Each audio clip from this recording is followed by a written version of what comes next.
Padre, del Hijo, del Espíritu Santo. Amén. Queridos hermanos, continuamos nuestra explicación del Catecismo Básico para Adultos, apoyándome en breve Catecismo Bíblico Apologético, lección 24, primer mandamiento de Dios, amar a Dios sobre todas las cosas y amar al prójimo como a sí mismo. Concretamente resumen todos los mandamientos. En las charlas anteriores hemos visto que Dios, que es nuestro creador, nos dio el instructivo, cómo comportarnos, qué hacer, qué no hacer, qué nos permite, qué nos prohíbe. Dios nos da el instructivo para llegar al cielo, no usar mal de un don muy importante que nos ha hecho, pero podemos mal usarlo, que es la libertad. Por eso nos dio los mandamientos. Entonces dijimos en las charlas anteriores, hemos visto que para salvarnos no basta estar bautizados, no basta creer en las verdades de la fe, no basta tampoco aceptar a Cristo como inventaron esos pobres herejes de los últimos años o décadas, sino tenemos que también cumplir los mandamientos de Dios. Claro, tenemos que bautizarnos, claro que tenemos que creer el credo, la fe, todo lo que Dios ha revelado y la Iglesia nos enseña en nombre y por voluntad de Dios, pero también debemos cumplir los mandamientos de Dios, de la Iglesia, y vivir en estado de gracia, de santidad, es decir, no tener ningún pecado mortal sobre la conciencia no confesado. Nuestro Señor mismo nos da la respuesta. ¿Quieres entrar a la vida eterna? Sí.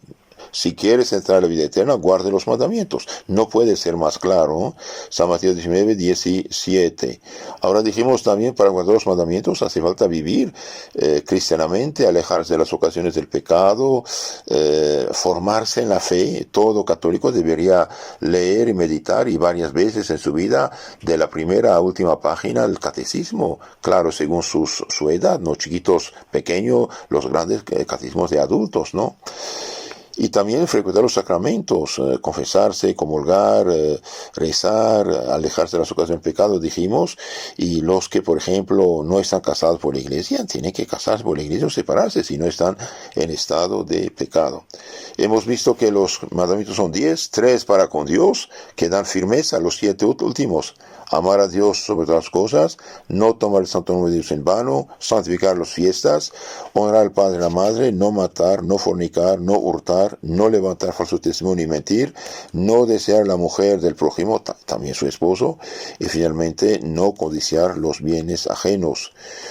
Ahora es Dios mismo que dio estos mandamientos a Moisés en Monte Sinai, unos 1250 a.C., y Cristo los confirmó en su evangelio los confirmó. Y los mandamientos, dijimos, se reducen a 2: amar a Dios sobre todas las cosas y amar al prójimo como a sí mismo. Y el que ama a Dios y al prójimo como a sí mismo, y bien cumple los mandamientos, claro que sí. Ahora veamos lo que dice el primer mandamiento. Esto sería la segunda charla sobre el primer mandamiento. ¿Qué nos manda? Y bien nos manda de adorarle a Él solo y amarle más que a todas las criaturas. Amar a Dios, adorarle a Él solo y amarle más que todas las criaturas. Lo dijimos en la charla anterior, hemos hablado bastante de este asunto de adorar. ¿Qué es adorar a Dios? Bien, lo repito porque es importante y hay gente que confunde a otros. Adorar a Dios es reconocerlo y honrarlo como Creador y Supremo Señor de todas las cosas. Adorar a Dios es reconocerlo y honrarlo como nuestro Creador, el Supremo Señor de todas las cosas. Los católicos adoramos únicamente a Dios, amamos, honramos, respetamos a los santos y punto. Ningún católico reconoce a los santos como su Creador, por lo tanto no los adora. Los santos no son dioses, por lo tanto no son ídolos. Un ídolo es un disque Dios inventado por la gente que toma el lugar del Dios verdadero. Por ejemplo, el sol, la luna, las estrellas, los animales o todos los vicios sacralizados de los paganos antiguos. Es la Iglesia Católica que eliminó de la vida de los pueblos a los ídolos. Los santos no son ídolos. Si alguien se atreve a decir que los santos son ídolos, o es un ignorante, pobre de él, o es un perverso que miente deliberadamente. En los dos casos el error es fatal, ¿no?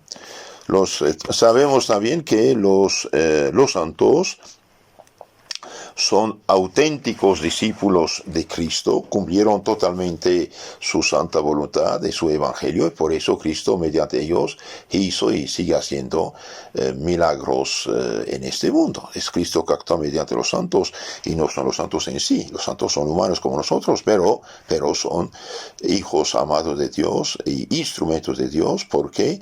Porque cumplen totalmente el evangelio. Ahora nos dicen, sí, pero el único mediador entre Dios y los hombres es Cristo.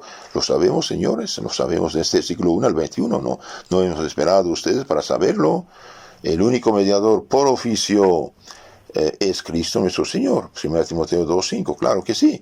Pero Cristo dejó los apóstoles como intermediarios secundarios.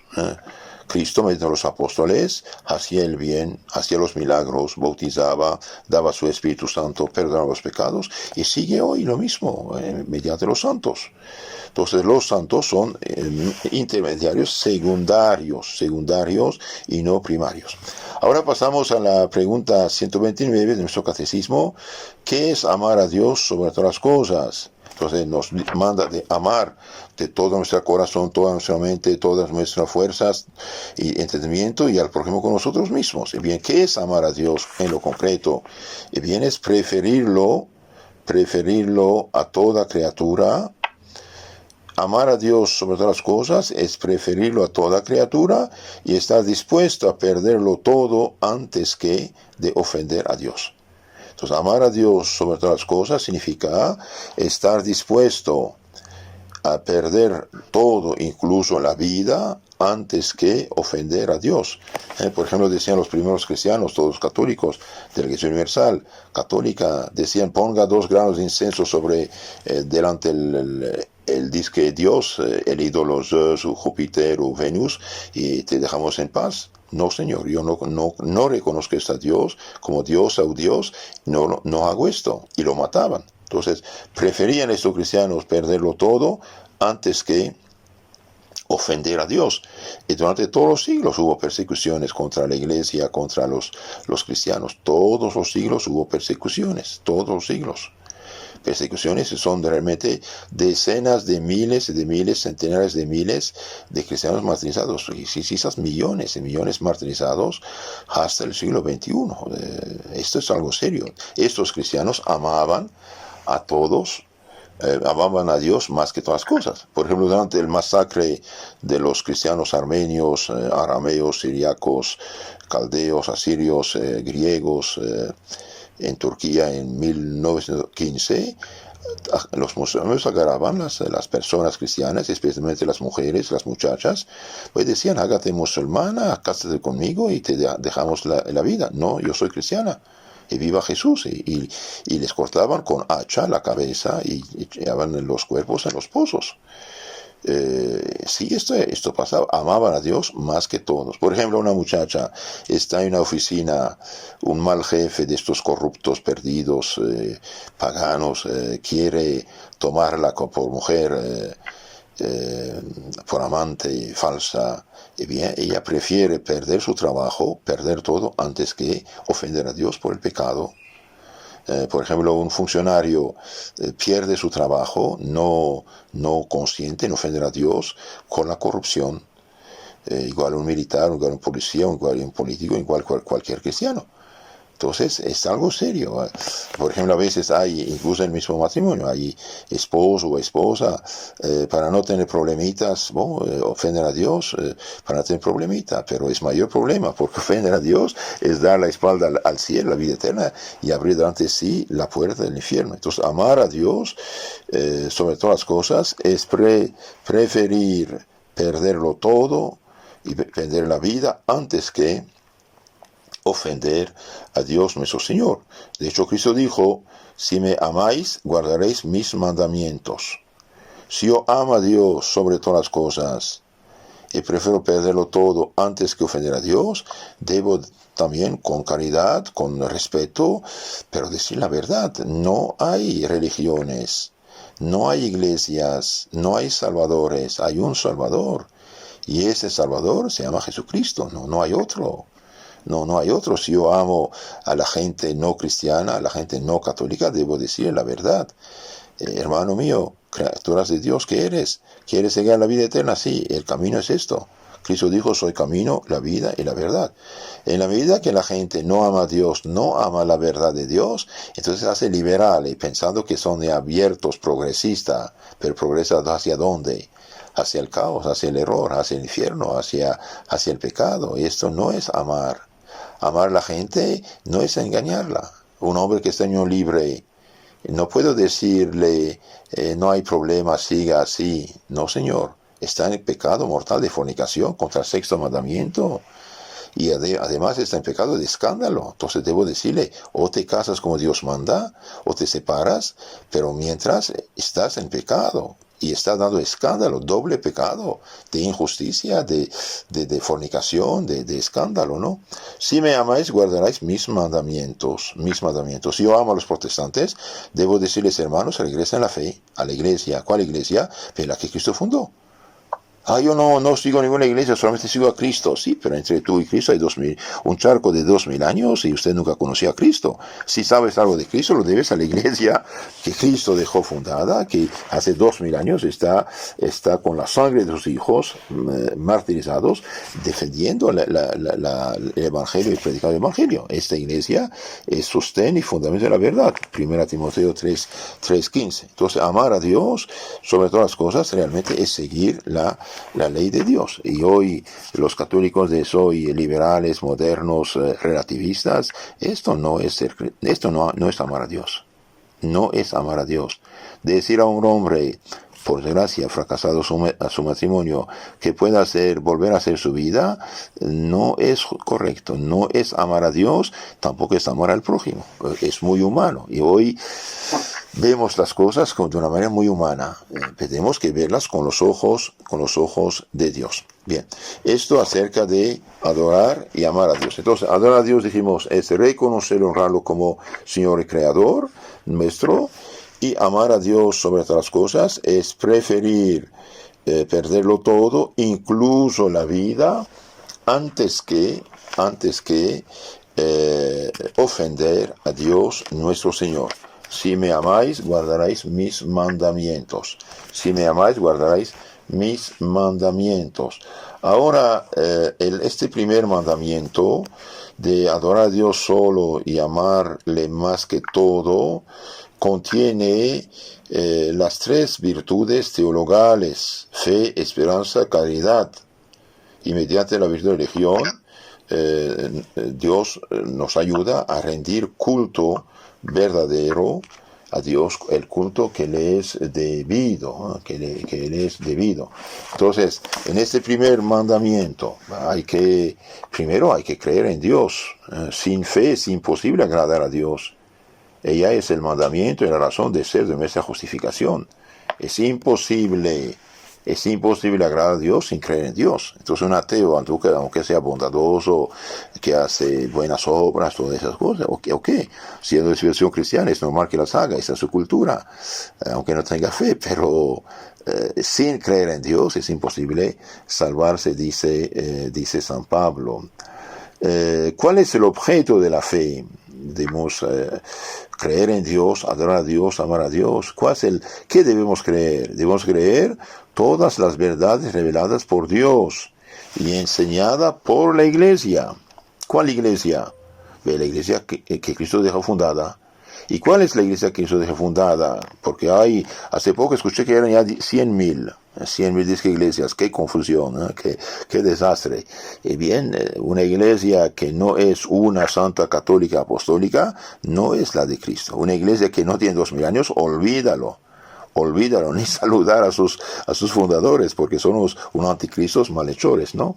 Debemos entonces creer todo lo que Dios ha revelado a su iglesia y la iglesia nos enseña. Cristo dijo, vayan, prediquen, se bauticen a todas las naciones, enseñándoles todo cuanto os he dicho. Todo cuanto es todo cuanto, no es poco, es todo, es todo. Entonces, en la fe cristiana católica debemos buscar la fe verdadera y la interpretación de la Biblia.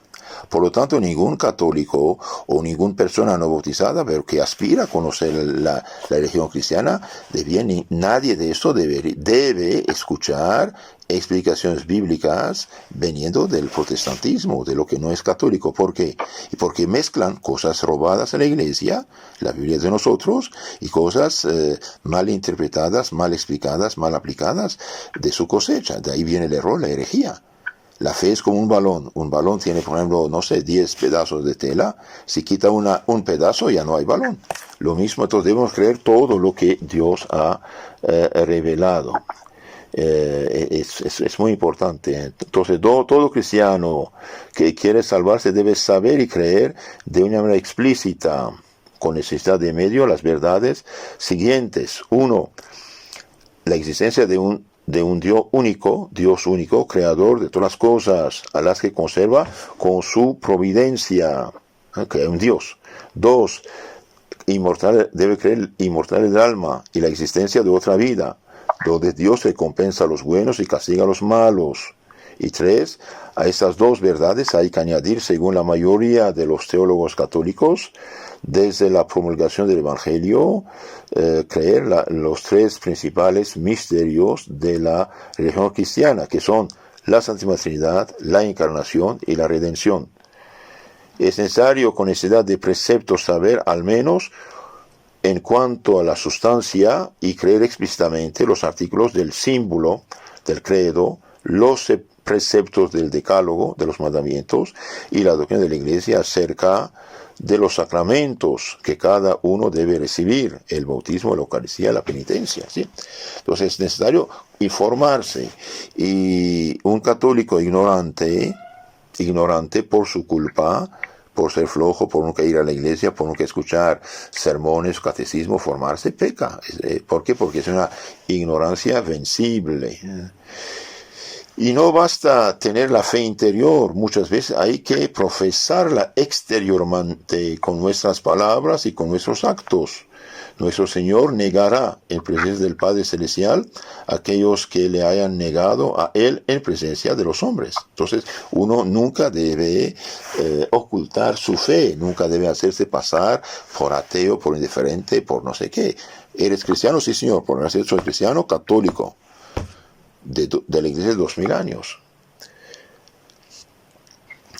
¿Cuáles son los motivos de la fe? ¿Por qué debemos creer? El motivo de nuestra fe es la soberana veracidad de Dios, que no puede engañarse ni engañarnos. Creemos las verdades reveladas por el testimonio de Dios. El testimonio de un hombre está sujeto a error. El de Dios es infalible. Él es el que engendra la certeza absoluta de la fe de los cristianos. Porque los cristianos creemos y porque hay pruebas, no solamente porque creo, porque siento, porque me gusta, no, hay pruebas. Realmente, durante casi 2000 años antes de Cristo, más o menos, desde Abraham hasta Jesucristo, hubo decenas, centenas de profetas, de hombres de Dios que hablaron en nombre de Dios, anunciaron cosas futuras que se realizaron todas en la vida de Cristo.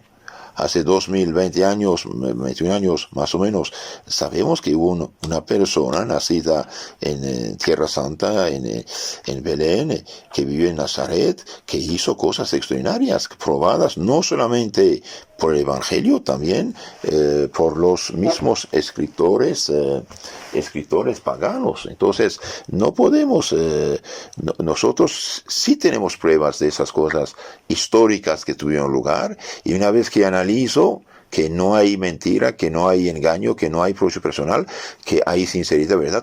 Esta persona, ¿quién es?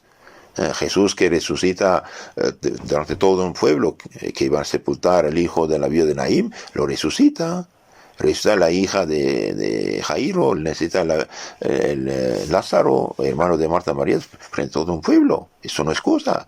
Vemos los apóstoles miedosos, cobardes, que se esconden, que tiemblan frente a una muchachita el jueves santo, y después de la resurrección son como leones invencibles. Todos dieron su vida por el testimonio que daban. Entonces hay pruebas, sí, realmente históricas. Una vez que yo conozco esas cosas, las acepto, doy mi consentimiento, al bautizarme, Dios injerta en mí la virtud sobrenatural de la fe, y después de la esperanza, de la caridad. Entonces yo creo porque Dios ha revelado, y Dios no puede equivocarse ni engañarme.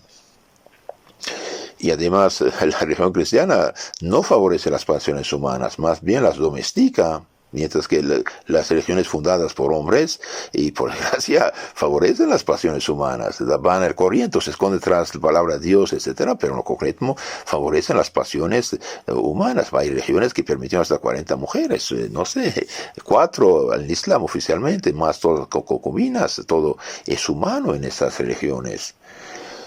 Entonces creemos en Dios porque Dios es la verdad, Dios no se equivoca y tampoco engaña. Y la Iglesia Católica hace 2000 años enseña esta fe que está resumida en el credo de la Iglesia. Ahora si hay obispos, sacerdotes, cardenales, no sé, teólogos, obispos que dicen cosas personales, pues digan lo que quieran, pero la fe de la Iglesia sí es clara, está en el credo, está en el catecismo, está en la prédica de todos los santos y papas hace 2000 años. Si alguien contradice lo que siempre se fue enseñado, bien, no podemos aceptarlo. Tengo otra pregunta muy interesante. ¿Hay pecados contra la fe? Sí, hay pecados contra la fe. Descuidar el estudio de las verdades de la fe, por ejemplo, es pecado. El que nunca estudia, nunca escucha, nunca aprende la fe, hay pecado. Dudar voluntariamente de alguna verdad revelada, voluntariamente, por eso uno no debe ponerse a leer libros. Vamos a ver qué dicen esta o aquella secta. ¿Para qué, hombre? Usted tiene la joya en tu mano para que usted va a buscar entre las falsas. Entonces, dudar voluntariamente de alguna verdad revelada. Que, hermanos, si ustedes no son bien formados, informados, capaces de tapar la boca a la gente, no discutir con protestantes. No recibirlos a su casa. Pero los veo por educación, por caridad, porque me hablan de Dios. Espere. ¿Cristo los mandó? No. ¿La iglesia de Cristo los mandó? No. ¿Quiénes son?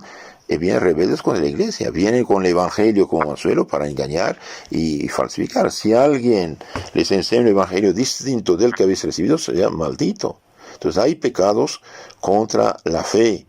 Dudar voluntariamente de alguna verdad, negarse a creer lo que la iglesia enseña, infidelidad o herejía. Eso es la herejía. Todos los protestantes, por desgracia, son herejes. Niegan verdades enseñadas por la madre iglesia. Y la infidelidad, los que sean apóstatas, totalmente dejan todo lo que es cristiano. También renunciar formalmente a la fe de la iglesia, eso se llama apostasía. Avergonzarse en aparecer cristiano, respeto humano, es pecado. Exponerse a perder la fe en lecturas, películas, periódicos, compañías peligrosas. Todos son pecados contra la fe. Entonces el primer mandamiento nos manda de creer en Dios, la fe, y también nos manda de esperar en Dios, que es la esperanza. La esperanza es necesaria para la fe, La esperanza es necesaria como la fe, ya con necesidad de medio, ya con necesidad de precepto. Por la esperanza, dice San Pablo, nosotros nos salvamos. A los Romanos 7:24. Somos salvos por la esperanza, pero también no estamos en la vida eterna, por lo tanto podemos perdernos. ¿Cuál es el objeto de la esperanza? ¿Por qué debemos esperar? Los motivos de la esperanza son la bondad de Dios, su omnipotencia, su fidelidad y sus promesas, y los méritos infinitos de Jesucristo. Entonces, tenemos esperanza porque Dios es la bondad misma. Dios es omnipotente. Dios es fiel a sus promesas y Cristo nos mereció la salvación, los méritos infinitos de Jesucristo. Por lo tanto, no hay pecados que Cristo no perdone mediante su iglesia en la confesión. Dios se ha comprometido en vista de los méritos de Jesucristo a dar la vida eterna a todos los hombres siempre que observen la ley divina, particularmente el precepto de la oración. Las promesas de Dios son condicionales. Dios promete la salvación, pero el que toma el camino de la salvación. El que come mi cuerpo y mi sangre tiene vida eterna. Si me aman, guardan mis mandamientos. ¿Quieres salvarte? Si quieres salvarte, cumple los mandamientos. No tener esperanza es hacer a Dios el mayor de los ultrajes, porque es dudar de su amor a nosotros, o de su poder para socorrernos, o de su fidelidad en el cumplimiento de sus promesas, o del valor de los méritos de Cristo, que con sus padecimientos y su muerte nos ha merecido gracias infinitas. Entonces, queridos hermanos, tenemos que tener confianza en Dios, pase lo que pase. Dios es bondad misma, Dios es Padre, Dios es misericordioso, Dios es omnipotente, Dios es fiel, y los méritos de Cristo son infinitos. Ahora, ¿cuáles son los pecados contra la esperanza? Se peca contra la esperanza de dos maneras: por desesperación y por presunción. Se peca por desesperación cuando se desespera de la salvación, del perdón de los pecados, de las victorias sobre las pasiones, cuando se desconfía de la providencia en las necesidades de la vida. Entonces, nunca desesperar, pase lo que pase, Dios tiene la última palabra. También se peca por presunción, cuando se abusa de la misericordia de Dios para cometer el pecado y diferir la conversión. Después me confesaré, después. No, estás equivocado. Esto se llama presunción, es orgullo. O hay gente que piensa que con sus propias fuerzas pueden alcanzar el cielo sin hacer nada para merecer el cielo. Bien, no. Es orgullo. O piensan que no tienen van a tener la gracia sin recurrir a los sacramentos o a la oración. Eso es lo que hacen los protestantes. Yo creo en Cristo y ya estoy salvo. No, Señor. Si no come mi cuerpo, no bebe mi sangre, no tiene vida eterna. O también uno peca por presunción cuando, contando con sus propias fuerzas, se expone uno voluntariamente al peligro de ofender a Dios. Esto es presunción. El que se expone al peligro cae en el peligro. Ahora hablemos de otra virtud, que es la virtud de la caridad. Amar a Dios de todo corazón. Sin la caridad nadie está justificado ante Dios y no puede merecer la vida eterna. El precepto de la caridad es formal. San Mateo 22, 37, 38. Amarás al Señor tu Dios con todo tu corazón, con toda tu alma, con todas tus fuerzas. Ese es el primero y el más grande de los mandamientos. Y el segundo, amarás al prójimo como a ti mismo. Entonces, cuando los protestantes dicen, sí, pero el Éxodo 20 dice, sí, hijito, pero lea el Evangelio también. Mateo 22, 37, 38. Amarás al Señor tu Dios con toda tu corazón, toda tu alma, con todas tus fuerzas. Ese es el primer y más grande de los mandamientos. Ese. ¿Cuáles son los motivos de amar a Dios? ¿Por qué debemos amar a Dios? Debemos amar a Dios por varios motivos. Por los bienes recibidos de Él. Es el amor de gratitud. Por los bienes que esperamos de Él. Es el amor de esperanza. Y por su bondad infinita es la caridad propiamente dicha. Amar a Dios con amor de gratitud y de esperanza es amar a Dios porque es bueno con nosotros. Este amor interesado y amado, caridad imperfecta, es bueno y laudable, pero no basta. Dios debe ser amado por sí mismo y sobre todas las cosas. Por sí mismo, por causa de sus perfecciones infinitas, que le hacen soberanamente amable. Hay que amar a Dios sobre todas las cosas, más que a nuestros bienes, más que a nuestros padres, más que a todas las criaturas, más que a nosotros mismos. El amor debe ser proporcionado al objeto amado. Es así que Dios es el supremo bien. Luego debe ser amado y estimado sobre todas las cosas. Aquel, dice Jesucristo, que ama a su padre, a su madre, más que a mí, no es digno de mí. San Mateo 10, 37. El acto de amor de Dios, por consiguiente, consiste en amar a Dios sobre todas las cosas, porque Él es infinitamente perfecto, infinitamente bueno, infinitamente amable. No es necesario que nuestro amor sea sumo en su intensidad, es decir, que excite en nosotros la sensibilidad, etc. ¿Cuáles son las señales de la caridad? ¿Cómo podemos estar ciertos de que amamos a Dios? Estamos ciertos de amar a Dios. 1. Si observamos sus mandamientos y los de la iglesia. Entonces, ¿cómo puedo saber que yo amo a Dios? Bien, si observo sus mandamientos y los de la iglesia. Si estamos dispuestos a sacrificarlo todo antes que ofenderlo. Si ejecutamos todas nuestras acciones con la mira de agradarle. La prueba del amor son las obras.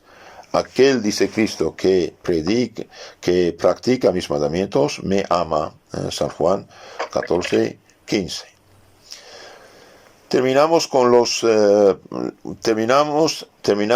los pecados contra la caridad. Todo pecado mortal destruye la caridad. Los pecados más opuestos al amor de Dios son el odio contra Dios, pecado inconcebible porque Dios es la bondad por esencia. Odio contra Dios, es diabólico esto. El olvido de Dios, que se manifiesta en la omisión y la aversión voluntaria de los deberes religiosos. Es peligroso esto. Olvido de Dios que se manifiesta en la omisión o la aversión voluntaria a los deberes religiosos. No voy a misa, no me gusta, nunca voy. Otra señal, la preferencia dada a la criatura, amar a personas o cosas tanto o más que a Dios. Nuestro amor por las criaturas debe referirse a Dios como a su último fin. Y finalmente, terminamos con esto, adorar a Dios. La adoración consiste en reconocer a Dios por Creador y Señor de todas las cosas, y en anodarse en la presencia de la majestad divina. La adoración se llama culto de latría. Este culto no es debido más que a Dios, puesto que es el único Creador, el Señor de todas las cosas. No basta adorar a Dios con actos interiores de fe, de esperanza, de caridad, de sumisión. Hay que rendirle también un culto exterior y público. Rendimos a Dios el culto externo con la oración vocal, con los diferentes actos exteriores de religión. El culto público asistiendo con recogimiento a los oficios de la iglesia y particularmente a la Santa Misa. Debemos adorar a Dios cada domingo, asistiendo a la misa, cada día con las oraciones de la mañana y de la noche, y frecuentemente con las oraciones jaculatorias.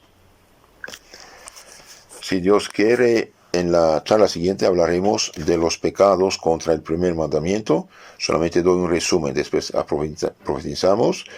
Los pecados contrarios a la adoración son los pecados de superstición, de irreligión, de indiferencia, de cultos ilegítimos inventados por los hombres, idolatría, adivinación, espiritismo, mesas giratorias, somnambulismo artificial, etcétera. Todo lo que magia, hechicería, brujería, sortilegios, ahora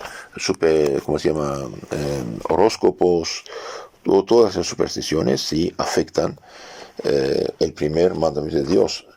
Queridos hermanos, en resumen, primer mandamiento, resumen de estas dos preguntas primeras, primer mandamiento nos manda de adorar a Dios solo y amarle más que todas las criaturas. Adorarle, dijimos, es reconocerlo como Señor Creador nuestro. Los católicos adoramos únicamente a Dios, reveneramos, respetamos, amamos a sus hijos los santos. ¿Y qué es amar a Dios sobre todas las cosas? Dijimos, es preferirlo, amar a Dios sobre todas las cosas, es preferirlo a toda criatura y estar dispuesto a perderlo todo antes que de ofenderlo. Si me amáis, guardaréis mis mandamientos, dice nuestro Señor, San Juan 14, 15. Queridos hermanos, si quieren conocer más y mejor su fe católica, les aconsejo descubrirse en nuestros canales en YouTube, Telegram, Catecismo Católico Tradicional, donde todo está explicado a fondo.